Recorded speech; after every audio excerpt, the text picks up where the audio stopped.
முருகாச்சரணம். மாசி மாதத்தில் வரும் தேய்பிறை சஷ்டி இந்த மாதம் மார்ச் 9ஆம் தேதி திங்கட்கிழமையன்று முருகப்பெருமான் பிறந்த நட்சத்திரமான விசாக நட்சத்திரத்துடன் கூடிய தினத்தில் வருகின்றது. இந்த அற்புதமான நாளை யாரும் தவற விடாதீங்க.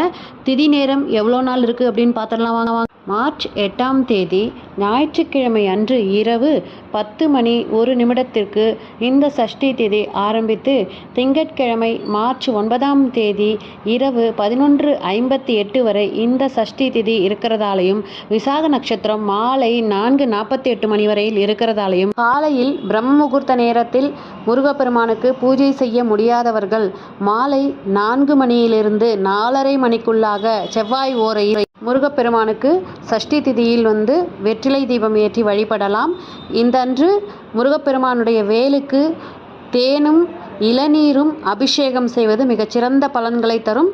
அதற்கடுத்து அன்றைய தினம் நைவேத்தியமாக 6 செவ்வாழை பழங்களை நைவேத்தியம் செய்துவிட்டு அன்றைய தினம் அந்த 6 பழங்களையும் யாருக்காவது தானமாக கொடுத்து விடுங்கள். உங்களுடைய கடன் பிரச்சனைகள் சரியாவதற்கு இது ஒரு சிறந்த தீர்வாக இருக்கும்.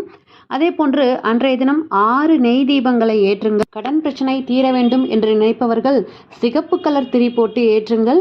அதே போன்று திருமணம் ஆக வேண்டும் என்று நினைப்பவர்கள் மஞ்சள் கலர் திரி போட்டு தீபம் ஏற்ற வேண்டும். அன்றைய தினம் சொல்ல வேண்டிய முருகன் மந்திரம் 6 தடவை பூஜை செய்துவிட்டு 6 முறை இந்த மந்திரத்தை ஓதுங்கள். ஓம் ஷம் சரவண பவாய நமக.